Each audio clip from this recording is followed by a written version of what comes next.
so. No, no, no, no. I don't think so. No, no, no, no. It's never, ever, ever, ever, ever, ever gonna happen. I don't think so. No, no, no, no. I don't think so. No, no, no, no. It's never, ever, ever, ever, ever. Hi hello friends, ಎಲ್ಲರೂ ಹೇಗಿದ್ದೀರಾ? ನಾನು ಕೂಡ ತುಂಬ ಚೆನ್ನಾಗಿದ್ದೀನಿ. ನೀವೆಲ್ಲರೂ ತುಂಬ ಚೆನ್ನಾಗಿದ್ದೀರಾ ಅಂತ ಇವತ್ತಿನ ವಿಡಿಯೋ ಸ್ಟಾರ್ಟ್ ಮಾಡೋಣ. ಅದಕ್ಕಿಂತ ಮುಂಚೆ ಯಾರ್ಯಾರು ಈ ವಿಡಿಯೋ ನೋಡ್ತಾ ಇದ್ದೀರೋ ಪ್ಲೀಸ್ ಒಂದು ಲೈಕ್, ಶೇರ್, ಕಮೆಂಟ್ ಹಾಗೂ ತಪ್ಪದಿರ ಸಬ್ಸ್ಕ್ರೈಬ್ ಮಾಡ್ಕೊಳ್ಳಿ ಅಂತ ಹೇಳ್ತಾ ಬನ್ನಿ ಇವತ್ತಿನ ವಿಡಿಯೋ ಒಳಗಡೆ ಹೋಗೋಣ. ಇವತ್ತು ಒಂದು 11 ಗಂಟೆಯಿಂದ ವಿಡಿಯೋ ಸ್ಟಾರ್ಟ್ ಮಾಡ್ತಾ ಇದ್ದೀನಿ. ಇವತ್ತು ವಿಡಿಯೋ ಮಾಡಬೇಕು ಅಂತ ಏನು ಅಂದ್ಕೊಂಡೇ ಇರಲಿಲ್ಲ. ಇವತ್ತೊಂದು ದಿನ ಫ್ರೀ ಮಾಡ್ಕೊಳ್ಳೋಣ ಅಂದ್ಕೊಂಡೆ. ಬಟ್ ಏನಪ್ಪ ಅಂದರೆ ಸಡನ್ನಾಗಿ ಒಂದು ಕೇಕ್ ಆರ್ಡರ್ ಬಂತು. ಒಂದು 3/4 kg ಪೈನಾಪಲ್ ಕೇಕ್ ಅರ್ಜೆಂಟ್ ಸಂಜೆ ಅಷ್ಟೊತ್ತಿಗೆ ಬೇಕು ಅಂತ. ಸರಿ ಅಂದ್ಬಿಟ್ಟು ನಾನು ಕೂಡ ನಿಮಗೂ ವಿಡಿಯೋ ಮಾಡ್ದಂಗೂ ಆಗುತ್ತೆ ಅಂದ್ಬಿಟ್ಟು ನಾನು ಇದನ್ನು ವಿಡಿಯೋ ಮಾಡ್ಕೊಳ್ತಾ ಇದ್ದೀನಿ. ತುಂಬ ಜನ ಕಮೆಂಟಲ್ಲಿ ಕೇಳ್ತಾ ಇದ್ರಿ ಕೇಕ್ ಮಾಡೋದು ಹೇಳ್ಕೊಡಿ, ಆನ್ಲೈನ್ ಕ್ಲಾಸ್ ಮಾಡಿ ಅಂತ. ಬಟ್ ನಾನು ಆನ್ಲೈನ್ ಕ್ಲಾಸ್ ಮಾಡೋಷ್ಟು ಇನ್ನೂ ಕರೆಕ್ಟಾಗಿ ಪರ್ಫೆಕ್ಟಾಗಿ ಕಲ್ತಿಲ್ಲ. ಬೇಸಿಕಲಿ ಸಿಂಪಲ್ ಕೇಕ್ಗಳು ಯಾವ ಥರ ಮಾಡ್ಬೋದು ಅದನ್ನೆಲ್ಲ ಮಾಡಿ ಎಷ್ಟು ಬೇಕೋ ಅಷ್ಟು ಆರ್ಡರ್ಸ್ಗಳು ಬರ್ತಾ ಇದೆಯಲ್ಲ, ಅದಕ್ಕೆ ಎಷ್ಟು ಆರ್ಡರ್ಸ್ ಬರುತ್ತೋ ಅಷ್ಟು ಮ್ಯಾನೇಜ್ ಮಾಡೋಷ್ಟು ಕೇಕ್ ಮಾಡೋಷ್ಟು ಕಲ್ತಿದ್ದೀನಿ. ಸರಿ, ನಾನು ತುಂಬ ದಿನದಿಂದ ಅಂದ್ಕೊಳ್ತಾ ಇದ್ದೆ ಯಾವುದನ್ನು ಆನ್ಲೈನ್ ಕ್ಲಾಸ್ಗೆ ಹೋಗೋಣ ಅಂತ. ಬಟ್ ಇವಾಗ ಯೂಟ್ಯೂಬಲ್ಲಿ ತುಂಬ ಆನ್ಲೈನ್ ಕ್ಲಾಸ್ ಆಲ್ರೆಡಿ ಬಂದುಬಿಟ್ಟಿದೆ. ಅದನ್ನು ನೋಡಿಕೊಂಡೆ ಚಿಕ್ಕ ಪುಟ್ಟ ನಾನು ಕಲ್ತ್ಕೊಂಡಿರೋದು. ನಾನು ಆಲ್ರೆಡಿ ಕೇಕ್ ಮಾಡೋಕ್ಕೆ ಸ್ಟಾರ್ಟ್ ಮಾಡೇ ಒಂದು 4 years ಆಯಿತು. ಆದರೆ ಮಧ್ಯದಲ್ಲಿ ಒಂದು 2 years ಗ್ಯಾಪ್ ಕೊಟ್ಟಿದ್ದೆ. ಮಧ್ಯದಲ್ಲಿ ಏನೂ ಮಾಡಿರಲಿಲ್ಲ ಕೇಕೆಲ್ಲ. ಈಗ ಮತ್ತೆ ಕಂಟಿನ್ಯೂ ಮಾಡ್ತಾಯಿದ್ದೀನಿ. ಸಿಂಪಲಾಗಿ ಓವನ್ ಇಲ್ದಿರೇ ನಾನು ಇಷ್ಟು ವರ್ಷವೂ ಮನೆಯಲ್ಲೇ ಮಾಡ್ಕೊಂಡು ಬಂದಿದ್ದು. ಹಾಗೆ ಈ ಸಲಿನೂ ಓವನ್ ಇಲ್ದಿರೇ ಮಾಡ್ತಾಯಿದ್ದೀನಿ. ಮನೆಯಲ್ಲಿರುವ ಒಂದು ದೊಡ್ಡ ಪಾತ್ರೆ, ದಪ್ಪ ತಳದ ಪಾತ್ರೆನೇ ತೊಗೊಂಡು ಪ್ರೀ ಹೀಟ್ ಮಾಡೋಕ್ಕೆ ಇಟ್ಕೊಂಡಿದ್ದೀನಿ. ಕೇಕ್ ಪ್ಯಾನ್ ಅಥವಾ ನಿಮ್ಮ ಮನೇಲಿ ಯಾವುದನ್ನ ಒಂದು ಸಮವಾಗಿರೋ ಪಾತ್ರೆ, ಸ್ಟೀಲ್ ಪಾತ್ರೆ ಇದ್ದರೂ ಅದರಲ್ಲೂ ಕೇಕ್ನ ಮಾಡ್ಕೊಳ್ಬೋದು. ಈಗ ಮೊದಲನೇದಾಗಿ ನನಗೆ 3/4 kg ಅವ್ರು ಕೇಕ್ ಕೇಳಿದ್ರಲ್ವ. ಮನೆಯಲ್ಲಿ ಕೇಕ್ ಮಾಡ್ತಾಯಿದ್ದೀನಿ ಅಂದರೆ ಮಕ್ಕಳಂತೂ ಸುಮ್ಮನೆ ಇರಲ್ಲ. ಅದಕ್ಕೋಸ್ಕರ ನಾನು 1 kg ಬ್ಯಾಟರ್ನ ರೆಡಿ ಮಾಡ್ಕೊಳ್ತಾ ಇದ್ದೀನಿ. ಅದಕ್ಕೋಸ್ಕರ 1 kg ಕೇಕ್ಗೆ ನಾನು 4 ಮೊಟ್ಟೆ ತೊಗೊಂಡಿದ್ದೀನಿ. ಹಾಗೆ 1 ಕಪ್ಪಷ್ಟು ಸಕ್ಕರೆ ಪೌಡರ್ ತೊಗೊಂಡಿದ್ದೀನಿ. ಇದು 250 ml ಕಪ್ ಬರುತ್ತಲ್ಲ, ಅದರಲ್ಲಿ 1 ಕಪ್ ಸಕ್ಕರೆ ಪೌಡರ್ ತೊಗೊಂಡಿದ್ದೀನಿ. ನಾವು ಯಾವುದೇ ಕಾರಣಕ್ಕೂ ಸಕ್ಕರೆ ಪೌಡರ್ನ ಈ ಥರ ಪ್ರೆಸ್ ಮಾಡಿ ಹಾಕ್ಕೊಳ್ಬಾರ್ದು. ಈಗ ನಾನು ಯಾವ ಥರ ಸ್ಪೂನಲ್ಲಿ ಎತ್ತಿ ಹಾಕ್ಕೊಂಡೆ ಲೂಸಲ್ಲೇ ಇರಬೇಕು. ಅಂದರೆ ಇಟ್ಟು ಕ್ಲೀನಾಗಿ ಪ್ರೆಸ್ ಮಾಡಿ ನಾವು ಹಾಕ್ಕೊಂಡ್ವಿ ಅಂದರೆ ನಮ್ಮ ಕೇಕೆಲ್ಲ ಫುಲ್ಲು ಹಾಳಾಗುತ್ತೆ. ಅದಕ್ಕೋಸ್ಕರ ಒಂದೇ ಮೆಷರ್ಮೆಂಟ್ನ ಇಟ್ಕೊಂಡು ಕ್ಲೀನಾಗಿ ಅಳತೆ ತೊಗೊಂಡು ಸಕ್ಕರೆ ಪುಡಿ ಹಾಕ್ಕೊಳ್ತಾ ಇದ್ದೀನಿ. ಹಾಗೆ ಇದಕ್ಕೆ ವೆನಿಲಾ ಎಸೆನ್ಸ್ ಹಾಕ್ಕೊಳ್ತಾ ಇದ್ದೀನಿ, ಪೈನಾಪಲ್ ಎಸೆನ್ಸು ಕೂಡ ಹಾಕ್ಕೊಳ್ತಾ ಇದ್ದೀನಿ. ಇದರಲ್ಲಿ 2ರಲ್ಲಿ ಒಂದಿದ್ರೂ ನೀವು ಹಾಕ್ಕೊಳ್ಬೋದು. ನಾನು ಪೈನಾಪಲ್ ಕೇಕ್ ಮಾಡ್ತಾ ಇರೋ ಕಾರಣಕ್ಕೆ ಪೈನಾಪಲ್ ಎಸೆನ್ಸು ಹಾಗೆಯೇ ವೆನಿಲಾ ಎಸೆನ್ಸ್ ಒಂದು ಅರ್ಧ ಟೀ ಸ್ಪೂನಷ್ಟು ಹಾಕ್ಕೊಂಡು ಕ್ಲೀನಾಗಿ ಇದನ್ನು ಬೀಟ್ ಮಾಡ್ಕೊಳ್ಬೇಕಾಗುತ್ತೆ. ಇದು ಯಾವ ಥರ ಅಂದರೆ ಸಕ್ಕರೆ ಪುಡಿ ಎಲ್ಲ ಕ್ಲೀನಾಗಿ ಮಿಕ್ಸ್ ಆಗಿ ಯೆಲ್ಲೋಯಿಶ್ ಬಂದು ಫುಲ್ಲು ವೈಟ್ ಆಗುತ್ತೆ. ಈ ಕಲರ್ ಫುಲ್ಲು ಯೆಲ್ಲೋ ಇರೋದು ಫುಲ್ ವೈಟ್ ಆಗುತ್ತೆ. ಅಲ್ಲಿವರೆಗೂ ಇದನ್ನು ಚೆನ್ನಾಗಿ ಬೀಟ್ ಮಾಡ್ಕೊಳ್ಬೇಕಾಗತ್ತೆ. ಆವಾಗಲೇ ಕೇಕು ತುಂಬ ಸ್ಪಾಂಜಿಯಾಗಿರೋದು.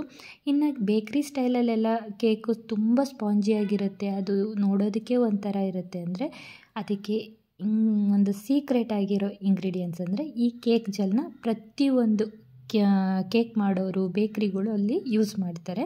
ಅದಕ್ಕೋಸ್ಕರ ನಾನು ಒಂದು 3/4 ಟೀ ಸ್ಪೂನಷ್ಟು ಈ ಕೇಕ್ ಜೆಲ್ನ ಆ್ಯಡ್ ಮಾಡ್ಕೊಳ್ತಾ ಇದ್ದೀನಿ. ಹಾಗೆಯೇ ಒಂದು 2 ಟೇಬಲ್ ಸ್ಪೂನಷ್ಟು ನೀರು ಹಾಕ್ಕೊಂಡು ಕ್ಲೀನಾಗಿ ಇದನ್ನು ಬೀಟ್ ಮಾಡ್ಕೊಳ್ತಾ ಇದ್ದೀನಿ. ಫುಲ್ಲು ವೈಟ್ ಆಗಬೇಕು, ಅಲ್ಲಿವರೆಗೂ ಬೀಟ್ ಮಾಡ್ಕೊಂಡಿದ್ದ ನಂತರ ಇದಕ್ಕೆ ಒಂದು 30 ml ಎಣ್ಣೆ ಹಾಕ್ಕೊಳ್ತಾ ಇದ್ದೀನಿ. ಪ್ಯೂರ್ ಎಣ್ಣೆ ಹಾಕ್ಕೊಳ್ತಾ ಇದ್ದೀನಿ. ಬೇರೆ ಯಾವುದೇ ಥರ ಎಣ್ಣೆ, ಸ್ಮೆಲ್ಲಿರೋ ಎಣ್ಣೆ ಹಾಕ್ಕೊಳ್ಬಾರ್ದು. ನನ್ನ ಹತ್ರ 30 ml ಕಪ್ಪು ಎಲ್ಲೋ ಮಿಸ್ ಆಗೋಗ್ಬಿಟ್ಟಿತ್ತು. 60 ml ಕಪ್ಪಲ್ಲೇ ಅರ್ಧ ಹಾಕ್ಕೊಂಡು ಹಾಗೆಯೇ ಆ 60 ml ಕಪ್ಪಲ್ಲೇ ಮತ್ತೆ ಹಾಲು ಹಾಕ್ಕೊಳ್ತಾ ಇದ್ದೀನಿ. ಚೆನ್ನಾಗಿ ಬೀಟ್ ಆಗಿದ ನಂತರ 30 ml ಎಣ್ಣೆ, ಒಂದು 60 ml ಹಾಲು ಎರಡೂ ಹಾಕ್ಕೊಂಡು 1 ನಿಮಿಷಗಳ ಕಾಲ ಇದನ್ನು ಚೆನ್ನಾಗಿ ಬೀಟ್ ಮಾಡಿಕೊಂಡ್ರೆ ಆಯಿತು. ಅದ್ರ ಮೇಲೆ ಜಾಸ್ತಿ ಬೀಟ್ ಮಾಡ್ಕೊಳಕ್ಕೆ ಹೋಗಬಾರ್ದು. ಎಣ್ಣೆ ಮತ್ತು ಹಾಲು ಹಾಕ್ಕೊಂಡಿದ ನಂತರ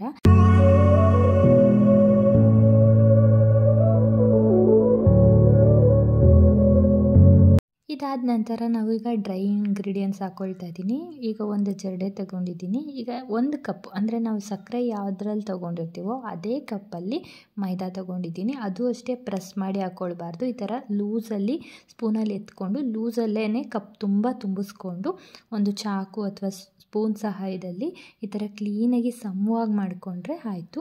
ಸಕ್ಕರೆನೂ ಇದೇ ರೀತಿಯೇ ನಾನು ಮಾಡ್ಕೊಂಡಿರೋದು. ಹಾಗೆ ಮೈದಾನೂ ಕೂಡ ಇದೇ ರೀತಿಯಲ್ಲೇ ತೊಗೊಳ್ಬೇಕಾಗುತ್ತೆ. ಅಮ್ಕಿ ಮತ್ತು ಹೆಚ್ಚು ಕಮ್ಮಿ ಪೌಡರು ಆ ಥರ ಎಲ್ಲ ಹಾಕ್ಕೊಳ್ಬಾರ್ದು. ಕರೆಕ್ಟ್ ಮೆಷರ್ಮೆಂಟ್ ಇದ್ದರೆ ಮಾತ್ರ ಕೇಕ್ ಪರ್ಫೆಕ್ಟಾಗಿ ಬರುತ್ತೆ.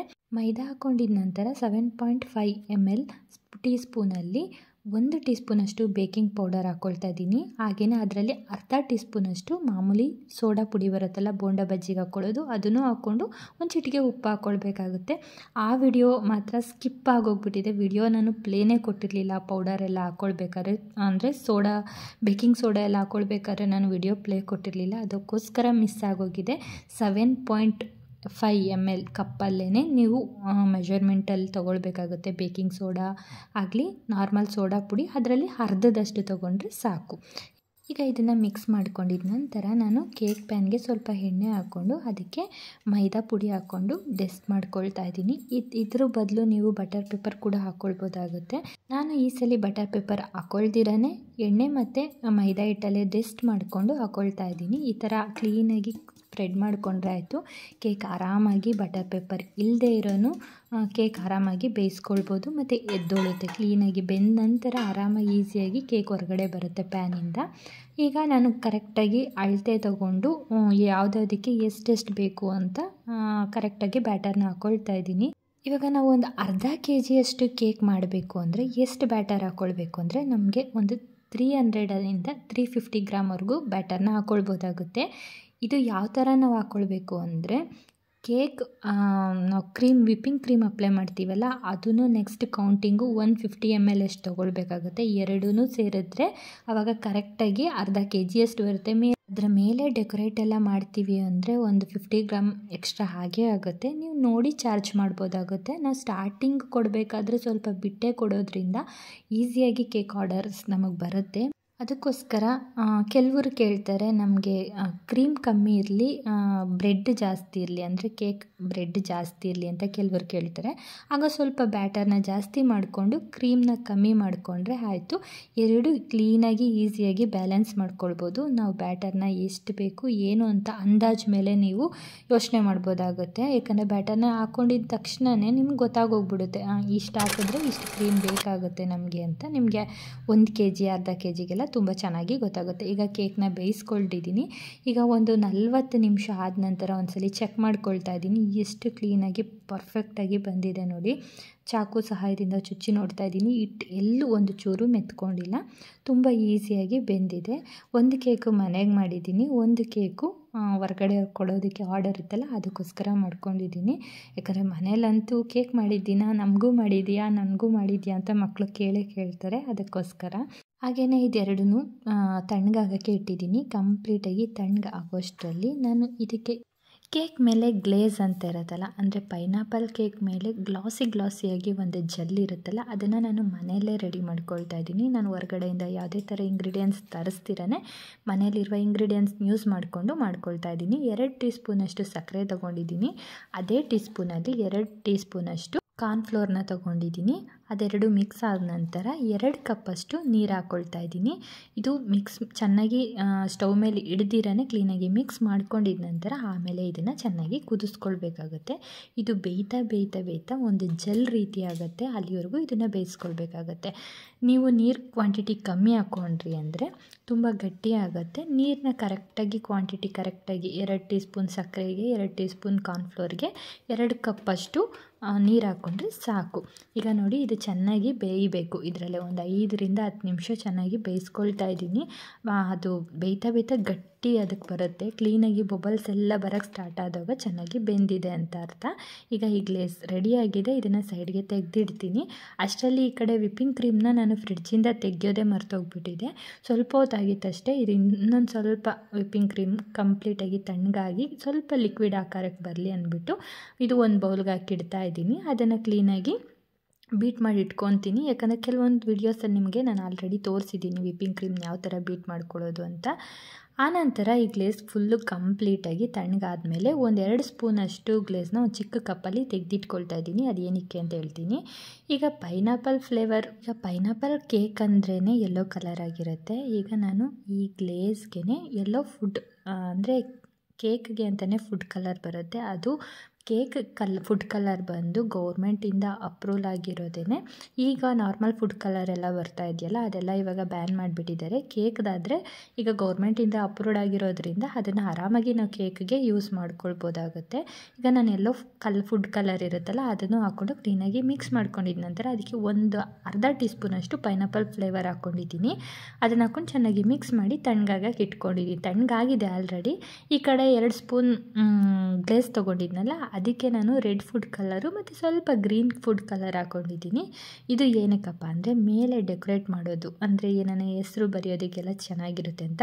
ಬಟ್ ನಾನು ಏನು ತಪ್ಪು ಮಾಡಿದೆ ಅಂದರೆ ಗ್ರೀನ್ನ ಮಿಕ್ಸ್ ಮಾಡಬಾರ್ದಾಗಿತ್ತು. ನಾನು ಏನೋ ಮಾಡೋಕ್ಕೆ ಹೋದೆ, ಅದು ಕಲರ್ ಒಂಥರ ಚೆನ್ನಾಗಿ ಬರಲಿಲ್ಲ. ಆಮೇಲೆ ಹೆಸರು ಏನೋ ಅಡ್ಜಸ್ಟ್ ಮಾಡಿಬಿಟ್ಟು ಬರೆದು ಕಳಿಸ್ದೆ, ಅದು ಚೆನ್ನಾಗಿ ಕಾಣಿಸ್ತಾ ಇತ್ತು ಅಂತ ಹೇಳಿದ್ರು. ಇದೆಲ್ಲ ಆದ ನಂತರ ತಣ್ಣಗಾದ್ಮೇಲೆ ಈ ಥರ ಶೋಧಿಸೋದ್ರಿಂದ ನಾನು ಎಲ್ಲ ಕ್ಲೀನಾಗಿ ಶೋಧಿಸ್ಕೊಳ್ತಾ ಇದ್ದೀನಿ. ಕೆಲವೊಂದು ಗಂಟುಗಳಿದ್ದರೆ ನಾವು ಈ ಗ್ಲೇಸ್ನ ಕೇಕ್ ಮೇಲೆ ಸ್ಪ್ರೆಡ್ ಮಾಡುವಾಗ ಒಂದೇ ಸಮ ಸ್ಪ್ರೆಡ್ ಆಗೋಲ್ಲ. ಅದಕ್ಕೋಸ್ಕರ ಈ ಥರ ಕ್ಲೀನಾಗಿ ಶೋಧಿಸ್ಕೊಂಡು ಹಾಕ್ಕೊಳ್ಳೋದ್ರಿಂದ ತುಂಬ ಈಸಿಯಾಗಿ ಇದು ಕೇಕ್ ಮೇಲೆ ಕೂತ್ಕೊಳ್ಳುತ್ತೆ. ತುಂಬ ಚೆನ್ನಾಗಿ, ಮತ್ತು ಫ್ಲೇವರು ಅಷ್ಟೇ ಏನು ಡಿಫ್ರೆಂಟ್ ಇರೋಲ್ಲ. ನಾರ್ಮಲಲ್ಲಿ ಕೇಕ್ ಬೇಕ್ರಿಯಲ್ಲಿ ಯಾವ ಥರ ಇರುತ್ತೋ ಅದೇ ಫ್ಲೇವರೇ. ನಾವು ಯಾವ ಫ್ಲೇವರ್ ಹಾಕ್ಕೊಳ್ತೀವೋ ಆ ಫ್ಲೇವರ್ ಇರುತ್ತೆ ಅಷ್ಟೇ ಆ ಗ್ಲೇಸಲ್ಲಿ. ಈಗ ನೋಡಿ ಕೇಕ್ ತುಂಬ ಸ್ಪಾಂಜಿಯಾಗಿ ತುಂಬ ಚೆನ್ನಾಗಿ ಬೇಕಾಗಿದೆ. ಈಗ ನಾನು ಮೇಲೆ ಒಂದು ತೆಳುವಾದ ಲೇಯರ್ನ ತೆಗೆದು ಬಿಡ್ತೀನಿ. ಕೇಕು ಕ್ಲೀನಾಗಿ ಸಮವಾಗಿರಬೇಕಲ್ವ, ಅದಕ್ಕೋಸ್ಕರ.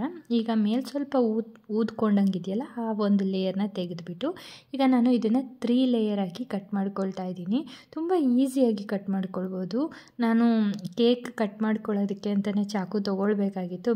ಮನೇಲಿರುವ ಚಾಕು ಸಹಾಯದಿಂದನೇ ಈಸಿಯಾಗಿ ಕಟ್ ಮಾಡ್ಕೊಳ್ತಾ ಇದ್ದೀನಿ. ನೋಡಿ, ಒಂದು ಲೇಯರ್ ಕಟ್ ಮಾಡಿದೆ, ಎಷ್ಟು ಸ್ಪಾಂಜಿಯಾಗಿ ಬಂದಿತ್ತು ಅಂದರೆ ಅಷ್ಟು ತುಂಬ ಸ್ಪಾಂಜಿಯಾಗಿ ಬಂದಿತ್ತು. ತುಂಬ ಟೇಸ್ಟು ಕೂಡ ಇತ್ತು. ಟೇಸ್ಟ್ ಯಾಕಿತ್ತು ಅಂದರೆ ನಾನು ಇದರಲ್ಲಿ ಟೇಸ್ಟ್ ಮಾಡಿಲ್ಲ, ಸೆಕೆಂಡ್ ಒಂದು ಕೇಕ್ ಮಾಡಿದ್ನಲ್ಲ ಅದನ್ನು ಟೇಸ್ಟ್ ಮಾಡಿದ್ದೀನಿ, ಅದಕ್ಕೋಸ್ಕರ ಹೇಳ್ತಾ ಇದ್ದೀನಿ. ತುಂಬ ಈಸಿಯಾಗಿ ಈ ಮುಕ್ಕಾಲು ಕೆ ಜಿ ಕೇಕ್ನ ರೆಡಿ ಮಾಡ್ಕೊಳ್ತಾ ಇದ್ದೀನಿ. ಫಸ್ಟ್ ನಾವು ಏನೇ ಮಾಡಬೇಕು ಅಂದ್ರೂ ಒಂದು ನೀಟ್ನೆಸ್ ಆಗಿ ಮಾಡಿಕೊಟ್ರೆ ತುಂಬ ಜನ ನಮ್ಮ ಹತ್ರ ಬರ್ತಾರೆ. ಯಾಕಂದರೆ ಟೇಸ್ಟ್ ಮತ್ತು ನೀಟ್ನೆಸ್ ಎರಡೂ ಇದ್ದರೆ ಮಾತ್ರ ನಮ್ಮ ಹತ್ರ ಜನ ಈಸಿಯಾಗಿ ಬರ್ತಾರೆ. ಅದಕ್ಕೋಸ್ಕರ ಈಗ ಕೆಲವೊಂದು ಫುಡ್ ಮಾಡೋದು ನಾನು ಮೊಬೈಲಲ್ಲಿ ನೋಡಿದ್ರೆ ಜೀವನದಲ್ಲಿ ಆ ಥರ ಫುಡ್ಗಳು ತಿನ್ನೋದೇ ಬೇಡ ಅನ್ನಿಸ್ಬಿಡುತ್ತೆ. ಅದಕ್ಕೋಸ್ಕರ ನಾವು ಆದಷ್ಟು ನೀಟ್ನೆಸ್ಸಾಗಿ ಮಾಡಿ ಸ್ವಲ್ಪ ಟೇಸ್ಟಿಯಾಗಿ ಕೊಟ್ಟರೆ ತುಂಬ ಇಷ್ಟಪಟ್ಟು ತಿಂತಾರೆ. ಮತ್ತು ಹಾಗೂ ಹೆಲ್ತಿಯಾಗಿ ಕೊಟ್ಟರೆ ತುಂಬ ಇಷ್ಟಪಟ್ಟು ತಿಂತಾರೆ ಜನಗಳು ಅಂದ್ಬಿಟ್ಟು ನಾನು ಆದಷ್ಟು ಹೆಲ್ತಿಯಲ್ಲಿ ಮನೆಯಲ್ಲಿರುವ ಕೆಲವೊಂದು ಇಂಗ್ರೀಡಿಯೆಂಟ್ಸಲ್ಲೇ ಐಟಮ್ಗಳನ್ನ ಮಾಡ್ಕೊಳ್ತೀನಿ. ಹಾಗೆಯೇ ಈ ಪೈನಾಪಲ್ ಕ್ರಷ್ ಅಂತ ಹೊರಗಡೆ ಸಿಗುತ್ತೆ, ನಾವು ಮನೇಲಿ ಕೂಡ ಬೇಕಾದರೂ ಮಾಡ್ಕೊಳ್ಬೋದು. ಅದನ್ನು ಅಷ್ಟೇ ನೋಡಿಕೊಂಡು ಯಾವ ಥರ ಕಂಪ್ನಿ ಯಾವ್ದು ತೊಗೊಳ್ಬೇಕು ಅಂತ ನೋಡಿಕೊಂಡು ನೀವು ಆ ಥರ ಫ್ಲೇವರ್ನ ನೀವು ತಂದ್ಕೊಳ್ಬೋದಾಗುತ್ತೆ. ಪೈನಾಪಲ್ ಇದೆ, ಸ್ಟ್ರಾಬೆರಿ ಇದೆ, ತುಂಬ ಥರ ಫ್ಲೇವರ್ಸ್ ಇದೆ.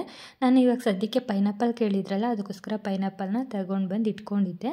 ಆನಂತರ ಇದಕ್ಕೆ ಶುಗರ್ ಸಿರಪ್ ಹಾಕ್ಕೊಳ್ತಾ ಇದ್ದೀನಿ. ಒಂದು ಲೇಯರಿಗೆ ನಾನು ಶುಗರ್ ಸಿರಪ್ ಹಾಕ್ಕೊಂಡಿದ್ದ ನಂತರ ಈಗ ಇದಕ್ಕೆ ವಿಪ್ಪಿಂಗ್ ಕ್ರೀಮ್ನ ಹಾಕ್ಕೊಳ್ತಾ ಇದ್ದೀನಿ. ಒಂದು ಮಾಮೂಲಿ ಪೈಪಿಂಗ್ ಬ್ಯಾಗಿಗೆ ವಿಪ್ಪಿಂಗ್ ಕ್ರೀಮ್ನ ಹಾಕ್ಕೊಂಡು ಆನಂತರ ಇದಕ್ಕೆ ಕ್ರೀಮ್ನ ಅಪ್ಲೈ ಮಾಡ್ತಾ ಇದ್ದೀನಿ. ಯಾಕಂದರೆ ಫಸ್ಟ್ ಟೈಮ್ ಮಾಡೋರು ಸ್ವಲ್ಪ ಕೇಕ್ ಎಲ್ಲ ಮಾಡಿಬಿಡ್ಬೋದು. ಈ ಕ್ರೀಮ್ ಅಪ್ಲೈ ಮಾಡಬೇಕಾದ್ರೆ ಸ್ವಲ್ಪ ಕನ್ಫ್ಯೂಸ್ ಆಗುತ್ತೆ.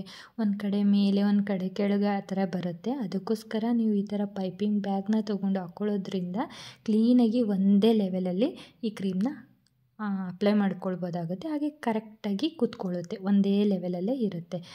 ಈಗ ಇದ್ರ ಮೇಲೆ ನಾನು ಪೈನಾಪಲ್ ಕ್ರಷ್ನ ಹಾಕ್ಕೊಳ್ತಾ ಇದ್ದೀನಿ. ಕ್ಲೀನಾಗಿ ಹಾಕ್ಕೊಂಡು ಇದನ್ನು ಕ್ಲೀನಾಗಿ ಒಂದು ಲೆವೆಲಲ್ಲಿ ಸ್ಪ್ರೆಡ್ ಮಾಡ್ಕೊಳ್ತಾ ಇದ್ದೀನಿ. ಅಪ್ಪಿತಪ್ಪಿ ನಿಮ್ಮ ಹತ್ರ ಪೈನಾಪಲ್ ಇತ್ತು ಅಂದರೆ ಅದರಲ್ಲೂ ಈ ಕ್ರಷ್ನ ಮಾಡ್ಕೊಳ್ಬೋದು. ಅಥವಾ ಪೈನಾಪಲ್ ಇತ್ತು ಅಂದರೆ ಸಣ್ಣದಾಗಿ ಕಟ್ ಮಾಡಿಬಿಟ್ಟು ಇದ್ರ ಮೇಲೆ ಹಾಕ್ಕೊಳ್ಳಿ, ಇನ್ನೂ ತುಂಬ ಚೆನ್ನಾಗಿ ಬರುತ್ತೆ. ಟೇಸ್ಟ್ ಅಂತೂ ಸಖತ್ತಾಗಿರುತ್ತೆ. ಅಪ್ಪಿತಪ್ಪಿ ನೀವು ಪೈನಾಪಲ್ ಕೇಕ್ ಮಾಡಬೇಕಾದ್ರೆ ಪೈನಾಪಲ್ ಇತ್ತು ಅಂದರೆ ಮಿಸ್ ಮಾಡೋಕ್ಕೆ ಹೋಗಬೇಡಿ ಅಂತ ಹೇಳ್ತಾ, ಈಗ ನೆಕ್ಸ್ಟ್ ಲೇಯರ್ಗೂ ಸೇಮ್ ಇನ್ನೊಂದು ಲೇಯರ್ ಅಂದರೆ ಫಸ್ಟ್ ಒಂದು ಕೇಕ್ ಕಟ್ ಮಾಡಿರ್ತೀವಲ್ಲ ಆ ಕೇಕ್ನ ಮಧ್ಯದಲ್ಲಿ ಇಟ್ಬಿಟ್ಟು ಅದ್ರ ಮೇಲೆ ಶುಗರ್ ಸಿರಪ್ಪು ಮತ್ತು ವಿಪ್ಪಿಂಗ್ ಕ್ರೀಮು ಮತ್ತು ಪೈನಾಪಲ್ ಕ್ರಷ್ ಹಾಕ್ಕೊಳ್ತಾ ಇದ್ದೀನಿ. ಹಾಗೆ ಇನ್ನೊಂದು ಸ್ವಲ್ಪ ನಾನು ಮರ್ತೆ ಅಂದರೆ ಫಸ್ಟಿಗೆ ನಾನು ಚಾಕೋ ಚಿಪ್ಸ್ ಹಾಕಬೇಕು ಅಂದ್ಬಿಟ್ಟೆ ಪಕ್ಕದಲ್ಲಿ ಪ್ಯಾಕೆಟ್ ಇಟ್ಕೊಂಡಿದ್ದೆ. ಬಟ್ ಮರ್ತೋಗಿರೋದಕ್ಕೆ ಸೆಕೆಂಡ್ ಲೇಯರ್ಗೆ ಸ್ವಲ್ಪ ಜಾಸ್ತಿನೇ ಹಾಕಿದ್ದೀನಿ. ಅದು ಕಟ್ ಮಾಡ್ಕೊಂಡು ತಿಂತಾ ಇದ್ದರೆ ಬಾಯಿಗೆ ಚಾಕ್ಲೇಟ್ ಸಿಗ್ತಾ ಇದ್ದರೆ ಸಖತ್ ಟೇಸ್ಟಿಯಾಗಿರುತ್ತೆ, ಒಂಥರ ತಿನ್ನೋದಕ್ಕೆ ಒಂಥರ ಚೆನ್ನಾಗಿರುತ್ತೆ. ಅದಕ್ಕೋಸ್ಕರ ಈಗ ಅದನ್ನು ಹಾಕ್ಕೊಂಡು ಈಗ ಲಾಸ್ಟ್ ಲೇಯರ್ನು ಇಟ್ಕೊಳ್ತಾ ಇದ್ದೀನಿ. ಮಧ್ಯದಲ್ಲಿರೋ ಪೀಸ್ ಇರುತ್ತಲ್ಲ, ಅಂದರೆ ಮಧ್ಯದಲ್ಲಿ ಪೀಸ್ ಕಟ್ ಮಾಡಿರ್ತೀವಲ್ಲ, ಅದನ್ನು ಫಸ್ಟ್ ಲೇಯರ್ ಆಗಿ ಇಟ್ಕೊಳ್ತಾ ಇದ್ದೀನಿ. ಆವಾಗ ಕೇಕ್ ಒಂದೇ ಲೆವೆಲಲ್ಲಿ ಕ್ಲೀನಾಗಿ ಗುಂಡಿಗೆ ಬರುತ್ತೆ. ಅದಕ್ಕೋಸ್ಕರ ಈಗ ಫಸ್ಟಿಗೆ ನಾನು ಒಂದ್ಸಲಿ ಕ್ಲೀನಾಗಿ ಕ್ರೀಮ್ನೆಲ್ಲ ಅಪ್ಲೈ ಮಾಡಿಬಿಟ್ಟು ಒಂದು 10 ನಿಮಿಷ ಇದನ್ನು ಫ್ರಿಡ್ಜಲ್ಲಿ ಇಡ್ತೀನಿ. 10ರಿಂದ 15 ನಿಮಿಷ ಫ್ರಿಡ್ಜಲ್ಲಿ ಇಡಬೇಕಾಗುತ್ತೆ. ಆವಾಗ ನೆಕ್ಸ್ಟ್ ಲೇಯರ್ ಕೇಕ್ ಅಂದರೆ ನೆಕ್ಸ್ಟ್ ಲೇಯರ್ ಕ್ರೀಮ್ ಹಚ್ಚಬೇಕಾದ್ರೆ ತುಂಬ ಚೆನ್ನಾಗಿ ಕ್ಲೀನಾಗಿ ಪರ್ಫೆಕ್ಟಾಗಿ ಕ್ರೀಮ್ ಕೂತ್ಕೊಳ್ಳುತ್ತೆ ಅನ್ನೋದಕ್ಕೋಸ್ಕರ ಈಗ 15 ನಿಮಿಷ ಆಗಿದ ನಂತರ ಮತ್ತೆ ಇನ್ನೊಂದು ಲೇಯರು ಕ್ರೀಮ್ನ ಹಚ್ಕೊಳ್ತಾ ಇದ್ದೀನಿ. ಜಾಸ್ತಿ ಕ್ರೀಮ್ ಬೇಡ ಅಂತ ಹೇಳಿದ್ದಾರೆ, ಅದಕ್ಕೆ ಸ್ವಲ್ಪ ಲೈಟಾಗಿ ಹಚ್ಕೊಂಡು ಕ್ಲೀನಾಗಿ ಇದನ್ನು ಒಂದು ಲೆವೆಲಲ್ಲಿ ಡಿಸೈನ್ ಮಾಡ್ಕೊಳ್ತಾ ಇದ್ದೀನಿ. ಸಮವಾಗಿ ಫಸ್ಟಿಗೆ ಪರ್ಫೆಕ್ಟಾಗಿ ಬರುತ್ತೆ ಅಂತ ಏನೋ ಅಂದ್ಕೊಳ್ಳೋಕೆ ಹೋಗಬೇಡಿ. ನಿಮಗೆ ಯಾವ ಥರ ಡಿಸೈನ್ ಬರುತ್ತೋ, ಯಾವ ಥರ ಸಮ ಅನಿಸುತ್ತೋ ಆ ಥರ ಮಾಡ್ಕೊಳ್ಳಿ. ಮಾಡ್ತಾ ಮಾಡ್ತಾ ಮಾಡ್ತಾ ತುಂಬ ಈಸಿಯಾಗಿ ಬಂದ್ಬಿಡುತ್ತೆ ಇದು. ಆನಂತರ ಇನ್ನೊಂದು 10 ನಿಮಿಷ ಫ್ರಿಡ್ಜಲ್ಲಿ ಇಟ್ಟಿದ ನಂತರ ಈ ಗ್ಲೇಸ್ ಮಾಡ್ಕೊಂಡಿದ್ವಲ್ಲ ಪೈನಾಪಲ್ದು ಜೆಲ್ ಥರ ಅಂತ ಹೇಳಿದ್ನಲ್ಲ, ಅದನ್ನು ಕ್ಲೀನಾಗಿ ಸ್ಪ್ರೆಡ್ ಮಾಡಿ ಹಾಕ್ಕೊಳ್ತಾ ಇದ್ದೀನಿ. ಈ ಥರ ಪೈಪಿಂಗ್ ಬ್ಯಾಗಲ್ಲಿ ಹಾಕ್ಕೊಂಡ್ರೆ ಕ್ಲೀನಾಗಿ ಎಲ್ಲ ಕಡೆಯೂ ಕೂತ್ಕೊಳ್ಳುತ್ತೆ. ಅದಕ್ಕೋಸ್ಕರ ಇದು ಹಾಕಿದ ನಂತರ ಇದನ್ನೇನು ನಾವು ಟಚ್ ಮಾಡೋಕ್ಕೆ ಹೋಗಬಾರ್ದು. ಸ್ವಲ್ಪ ಗಟ್ಟಿ ಇದ್ದರೆ ಮಾತ್ರ ನೀವು ಕ್ಲೀನಾಗಿ ಸ್ಪ್ರೆಡ್ ಮಾಡ್ಕೊಂಡು ಹಾಕ್ಕೊಳ್ಬೋದಾಗುತ್ತೆ. ಗಟ್ಟಿ ಇಲ್ಲ ಕ್ಲೀನಾಗಿ ಸ್ಪ್ರೆಡ್ ಆಗ್ತಾಯಿದೆ ಅಂದರೆ ನೀವು ಮುಟ್ಟಕ್ಕೆ ಹೋಗ್ಬಿಡಿ. ಕ್ಲೀನಾಗಿ ಪೈಪಿಂಗ್ ಬ್ಯಾಗಲ್ಲಿ ಹಾಕಿಬಿಟ್ಟು ಒಂದು 10 ನಿಮಿಷ ಫ್ರಿಡ್ಜಲ್ಲಿ ಇಟ್ಟರೆ ಆಯಿತು. ಆನಂತರ ಇದ್ರ ಮೇಲೆ ಹೆಸರು ಬರೀತಾ ಇದ್ದೀನಿ ನೋಡಿ. ಈಗ ಪರ್ಫೆಕ್ಟಾಗಿ ಹೆಸರು ಬರೆದಿದ್ದೀನಿ, ಬಟ್ ಆ ಕಲರ್ ಅದಕ್ಕೆ ಮ್ಯಾಚ್ ಆಗ್ತಾಯಿಲ್ಲ. ಅದಕ್ಕೋಸ್ಕರ ಹೆಸರು ಮಾತ್ರ ನಾನು ಚಾಕ್ಲೇಟಲ್ಲಿ ರೆಡಿ ಮಾಡಿಕೊಂಡೆ. ಸ್ವಲ್ಪ ಡೆಕೋರೇಷನ್ ಅಷ್ಟೇ ಚಾಕೋ ಚಿಪ್ಸು ಮತ್ತು ಉಳಿದಿರೋ ಕ್ರೀಮಲ್ಲಿ ರೆಡಿ ಮಾಡಿಕೊಂಡೆ. ಸರಿ, ಅವ್ರು ಬಂದಮೇಲೆ ಕೊಡಬೇಕಾದ್ರೆ ನಾನು ವಿಡಿಯೋ ಮಾಡ್ಕೊಳ್ಳೋಣ ಅಂದ್ಕೊಂಡೆ, ಬಟ್ ಆಗಲಿಲ್ಲ. ಅರ್ಜೆಂಟಾಗಿ ಅವ್ರು ಬಂದು ಅರ್ಜೆಂಟ್ ಬೇಕು ಅಂದ್ರಲ್ಲ, ಕೊಟ್ಟು ಕಳಿಸ್ಬಿಟ್ಟೆ. ಸರಿ, ಮನೇಲಿತ್ತಲ್ಲ, ಹುಡುಗರು ಬಂದಮೇಲೆ 7:30 ಟ್ಯೂಷನಿಂದ ಬಂದರು. ಅವ್ರು ಬಂದಮೇಲೆ ಕಟ್ ಮಾಡಿಸ್ದೆ. ನನ್ನ ಮಗನಿಗಂತೂ ಈ ಥರ ಎಲ್ಲ ಮಾಡಿಕೊಟ್ರೆ ಸಿಕ್ಕಾಪಟ್ಟೆ ಖುಷಿ. ಅದರಲ್ಲಿ ಮಗಳಿಗಂತೂ ಸಿಕ್ಕಾಪಟ್ಟೆ, ಅವಳಿಗೂ ಇಷ್ಟನೇ.